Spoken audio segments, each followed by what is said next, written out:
Alors, je passe à la deuxième partie, et la deuxième partie, c'est vraiment en lien sur est-ce que finalement un système photovoltaïque doit être obligatoirement noir? Dans la réalité, oui, surtout si on vise les très hauts rendements, mais il faut savoir que l'intégration du photovoltaïque pour remplir les missions que sont la nôtre de demain, c'est-à-dire d'augmenter la part d'énergie renouvelable dans notre mix énergétique, eh bien, il faut envisager aussi d'autres intégrations des systèmes photovoltaïques. Et moi, je vais vous parler d'une intégration très particulière. Alors, on peut prendre un exemple du livre de Wells qui est L'homme invisible, que je pense que tout le monde connaît. La personne centrale, c'est un chimiste qui a certes quelques difficultés avec les relations humaines, mais qui a commencé à imaginer, à se dire que la solution à ces problématiques de relations humaines, c'était de devenir invisible. Et donc son approche, c'est de se dépigmenter le corps, donc dépigmenter la peau, etc., d'avoir une molécule qui permette à ce qu'il y ait un bon matching d'indice de réfraction entre l'air et puis son corps, de telle façon à ce que la lumière passe au travers sans qu'elle interagisse avec son corps. Et donc ça, c'est un peu l'élément central du livre. Alors, est-ce que finalement, ça peut s'appliquer au système PV? Est-ce qu'on peut dépigmenter les absorbeurs? Est-ce qu'on peut travailler sur le matching des indices de réfraction de telle façon à ce qu'on puisse avoir quelque chose qui soit transparent, c'est-à-dire un système photovoltaïque pour lequel la lumière du visible n'interagit pas avec le système. Voilà, ça c'est une réflexion qu'on a menée déjà depuis plus de 10 ans, dans lequel on a fait un certain nombre de développements que je vais vous montrer. La problématique qui est plus sociétale, c'est quoi? D'un point de vue purement terre à terre, aujourd'hui, l'énergie qu'on produit, un tiers de cette énergie va pour alimenter les bâtiments. Donc pour chauffer, pour climatiser, pour allumer, alimenter. Et puis, si on regarde l'impact de l'activité à l'intérieur des bâtiments, 40% des émissions de gaz à effet de serre vient de cette activité des bâtiments. Alors, il y a plein de réglementations qui ont été mises en place par la Commission européenne, par la France pour développer des bâtiments à énergie nulle et à énergie positive ou pour améliorer les passoires énergétiques. Très clairement, cette orientation s'est accélérée depuis quelques années par la Commission européenne qui a légiféré sur les bâtiments, principalement les bâtiments administratifs ou les grands bâtiments, qui doivent arriver à une énergie nulle et qui doivent ensuite arriver à une énergie positive d'ici moins de 10 ans maintenant. En parallèle de ça, on a des problématiques d'acceptation sociale, la multiplication des énergies renouvelables. Nous, on le voit dans la région de France avec la multiplication des éoliennes, qui est pas forcément qui est bénéfique d'un point de vue environnemental, mais qui est plutôt une pollution visuelle.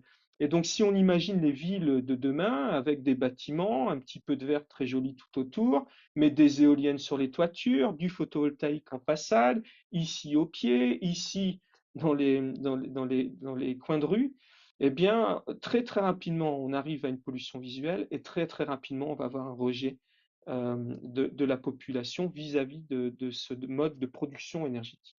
Et donc nous, notre approche est d'essayer de rendre le PV transparent incolore. Et puis ça pourrait permettre de solariser de nouvelles surfaces que sont principalement le verre, le vitrage, de telle façon à rendre vraiment le système complètement invisible. C'est un peu le leitmotiv de la finalité scientifique ou technique. Alors, comment on peut arriver à un système PV qui soit transparent et incolore? Il faut considérer deux choses importantes. La première des choses, il faut considérer ce qu'on voit, c'est-à-dire que c'est la sensibilité de nos cônes de la rétine. Les cônes sont extrêmement sensibles à la lumière verte. On voit très très bien le vert, on voit moins bien le rouge, et puis plus on vieillit et moins on voit le bleu.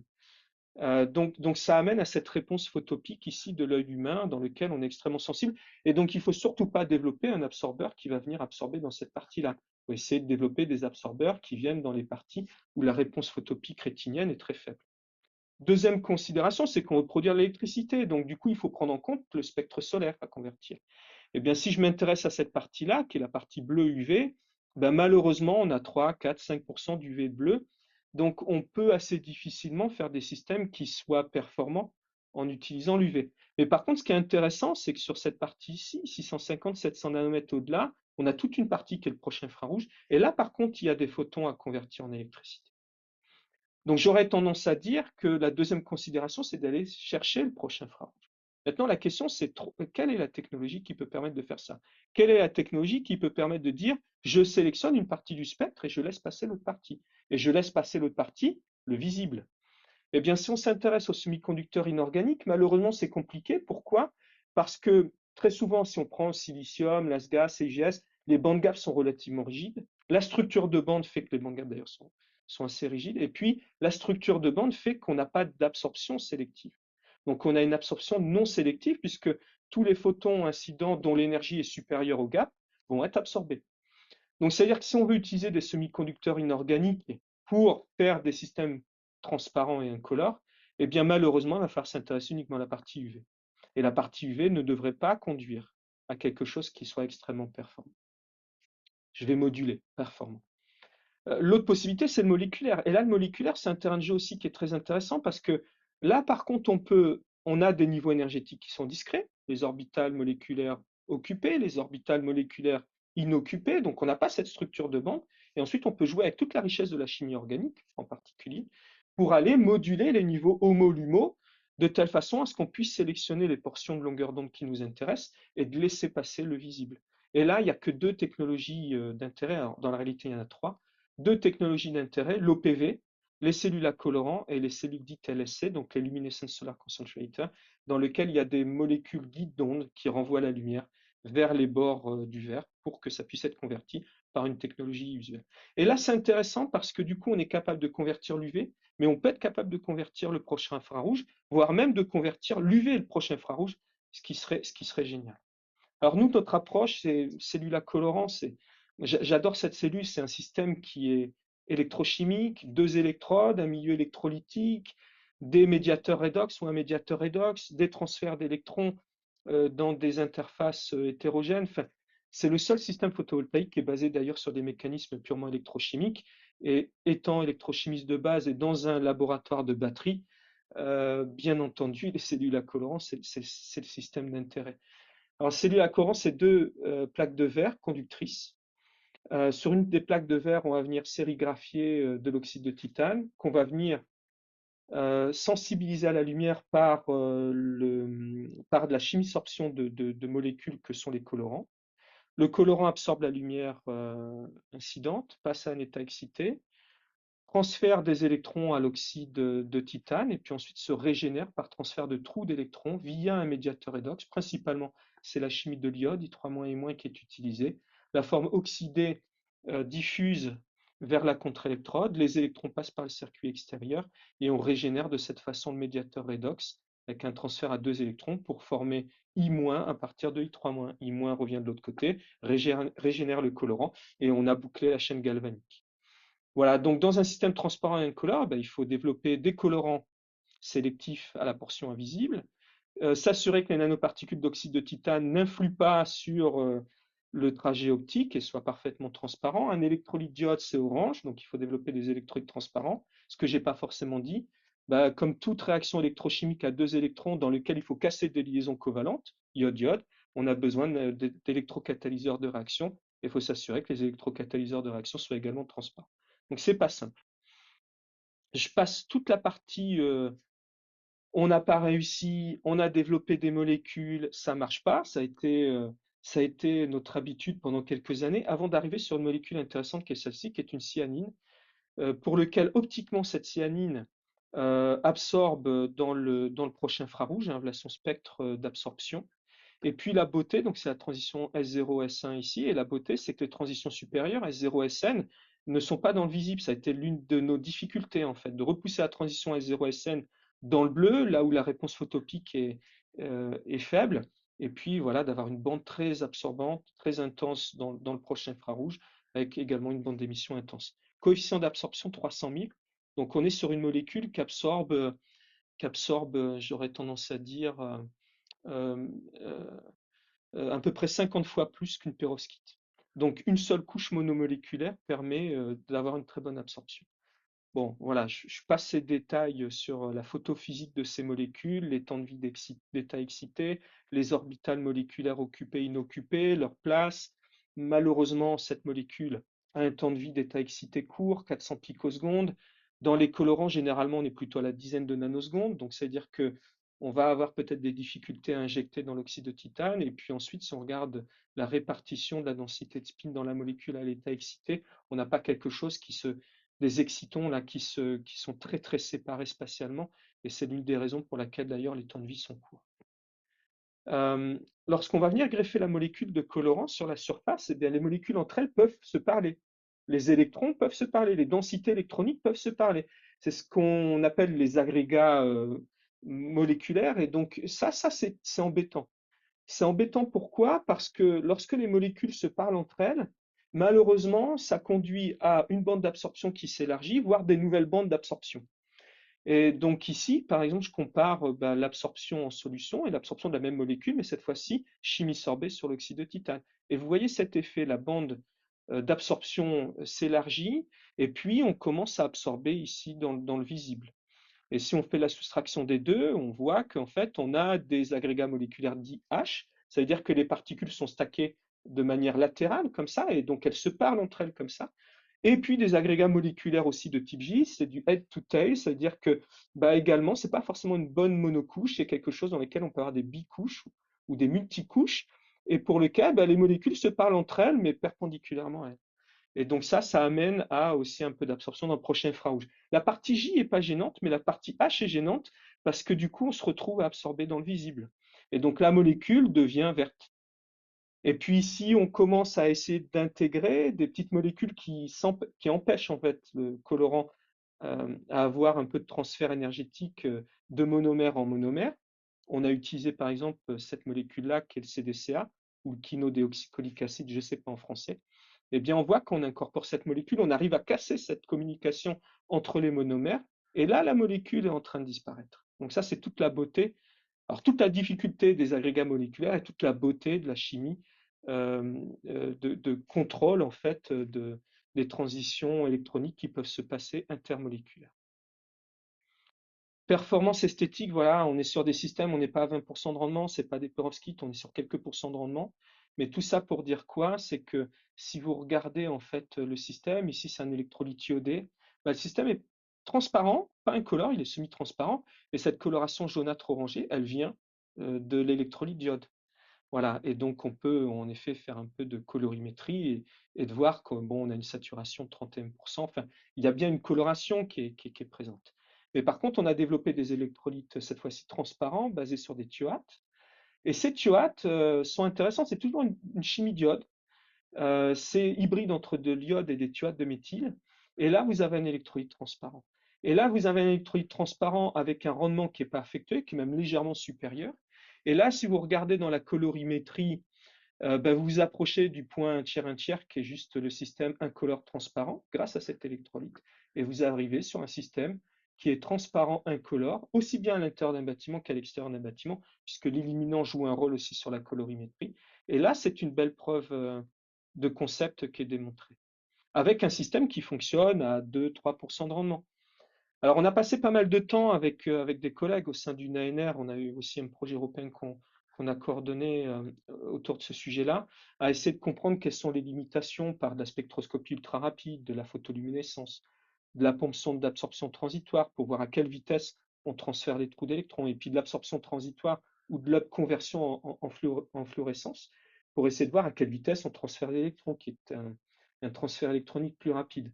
Voilà, donc on a, je passe tous les détails mécanistiques, mais on a une vue relativement précise de quelle était la limitation de la molécule qu'on avait développée, qui est principalement le transfert d'énergie de molécule à molécule plutôt que l'injection. C'est ça qui fait que les rendements sont relativement faibles, et c'est ça aussi qui fait que le rendement, enfin, le temps de vie de l'état excité est court.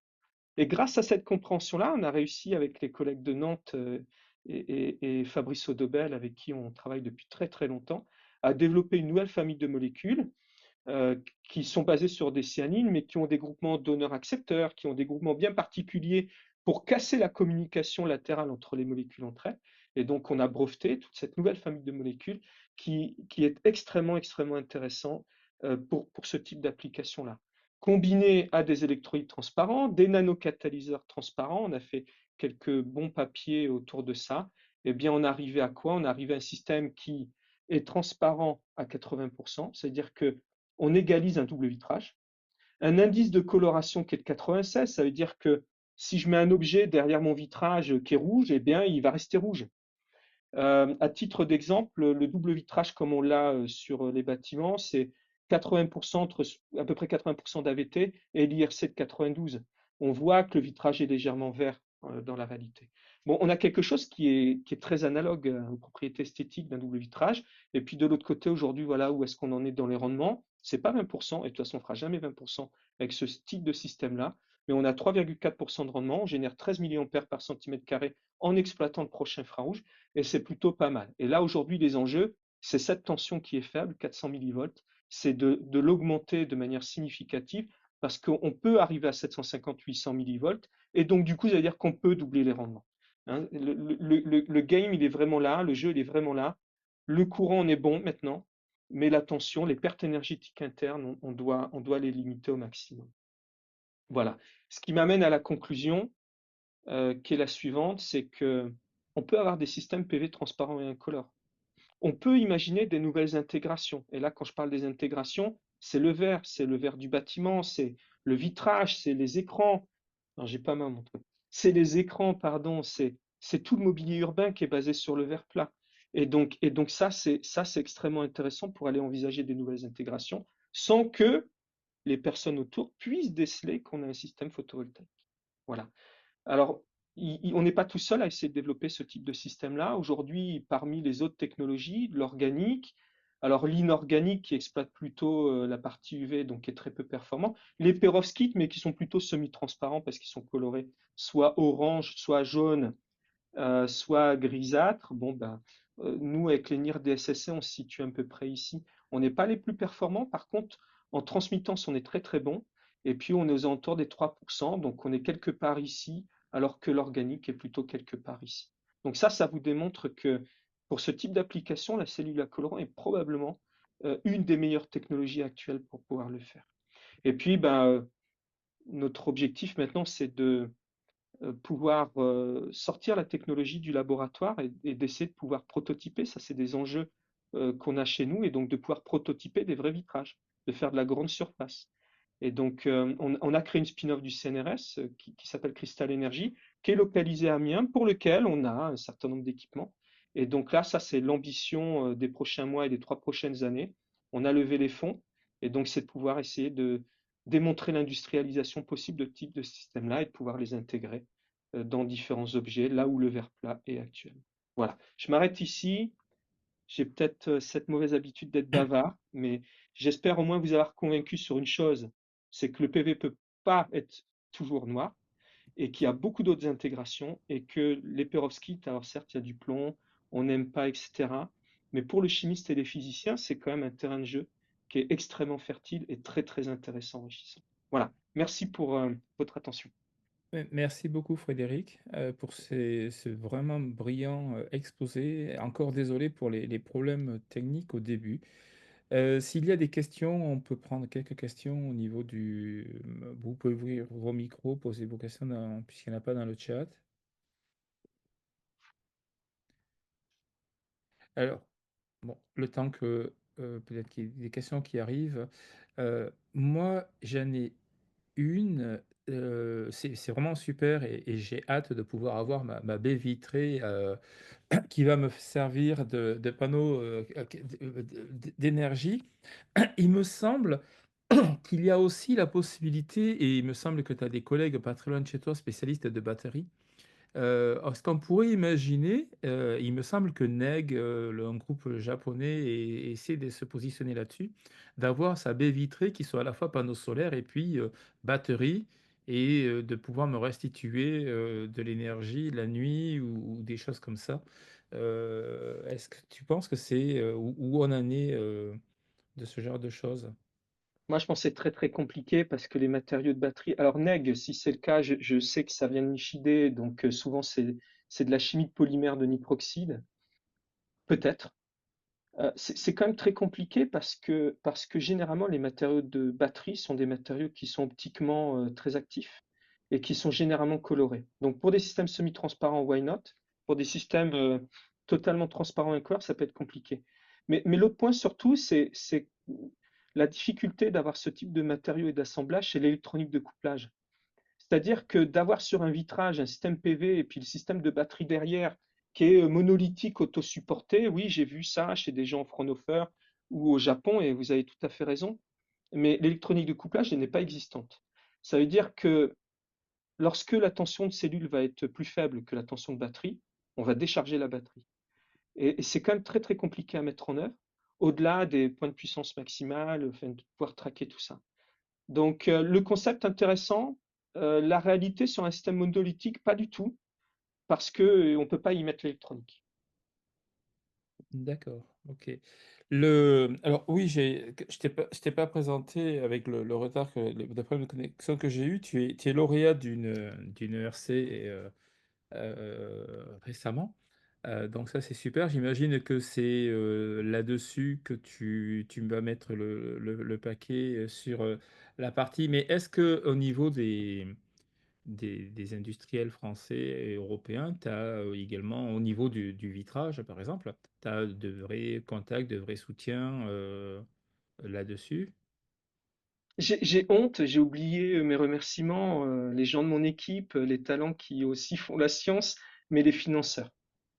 L'ERC, en fait, en effet, elle est principalement là pour continuer sur toute cette partie in situ operando sur la compréhension des mécanismes de dégradation par des approches multi-échelles, et puis aussi de comprendre en fait le tout premier mécanisme qui est comment la structure elle vit lorsqu'elle passe à l'état excité. Donc, on a un développement technique autour de la diffraction des rayons X résolus en temps en laboratoire avec des systèmes X pulsés et laser haute énergie.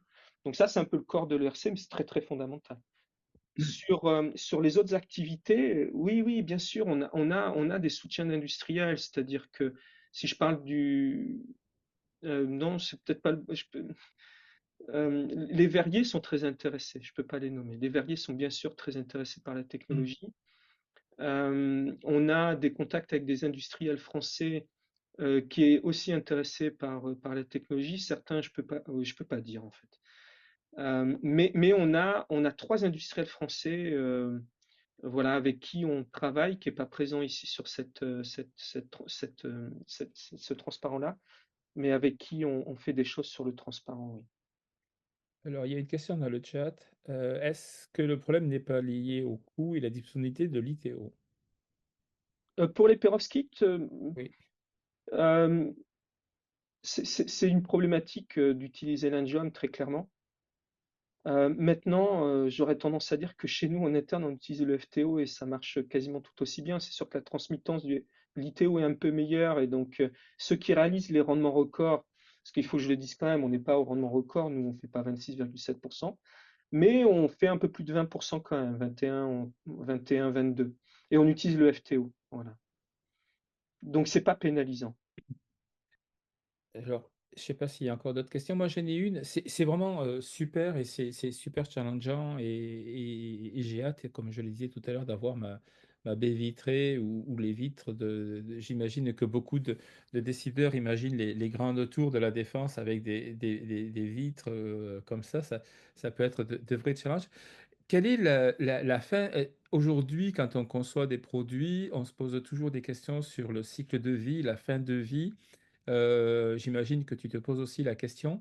Et par rapport à ces éléments, certains qui sont lourds, qui sont aussi classés au niveau CMR, au niveau des normes REACH et autres, qu'est-ce que c'est, est-ce que tu as déjà des idées de réflexion sur la fin de vie de ces super panneaux photovoltaïques à Ah ben terme? pour nous, c'est super simple parce que la techno des cellules à courant ne repose pas sur des matériaux critiques déjà. Donc on n'a pas à se soucier. Alors on est sur FTO, hein, mais on n'a pas à se soucier en fait d'aller récupérer certains éléments très particuliers.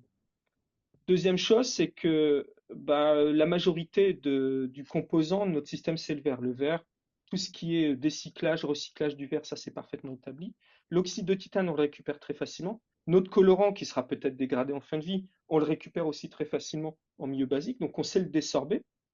Ensuite, très honnêtement, on est au milligramme au mètre carré. On a 20 milligrammes d'absorbeur au mètre carré, donc de colorant, et on a, je ne vais pas dire de bêtises, 2 grammes au mètre carré d'oxyde de titane. Donc on n'est pas sur quelque chose qui est on est plutôt sur une approche qui est assez frugale en termes de quantité de matériaux. Ensuite, l'électrolyte, ben, c'est un milieu liquide, il faudra le récupérer, mais on a entre 10 et 15 millilitres d'électrolyte par mètre carré aussi. Donc on n'est pas sur quelque chose qui va générer massivement des déchets, en tout cas pas dans la première phase. Alors c'est sûr que ça serait magnifique qu'on soit tellement partout que du coup on a beaucoup de quantités à décycler et recycler. Mais tout ça pour dire quoi? C'est que l'enjeu est plutôt situé sur le recyclage du verre et sur la récupération, traitement de l'oxyde de titane, et c'est tout. D'accord. Parfait, ben merci, merci beaucoup. Est-ce qu'il y a d'autres questions? Non, je n'en vois pas. En tout cas, un grand merci pour ce super exposé qui est vraiment à la pointe sur les problèmes de photovoltaïque et des énergies solaires et l'importance des matériaux là-dedans. Donc, juste un tout petit mot. Donc, ma collègue Sylvie Lartigue a eu malheureusement des petits soucis récemment et donc elle n'a pas pu se joindre à nous. Je suis de tout cœur avec elle. Je voudrais juste annoncer le prochain webinaire qui aura lieu le 21 novembre à 13 heures. Il portera sur matériaux et santé et nous aurons deux orateurs, Pierre Weiss de l'INSERM de Nantes et puis Céline Saint-Olive-Bach de Noraker et qui nous parleront un petit peu de comment reconstruire le corps humain avec des matériaux. Merci encore à tous pour le suivi. Désolé pour ces problèmes techniques une nouvelle fois. Le webinaire, vous pourrez le retrouver dans quelques jours sur le site de la FFM et de la FAS en libre disposition. Voilà, et vous avez tous les anciens webinaires à disposition. Merci encore à vous tous. Merci Merci beaucoup. Daniel et merci à l'orateur. Merci à vous.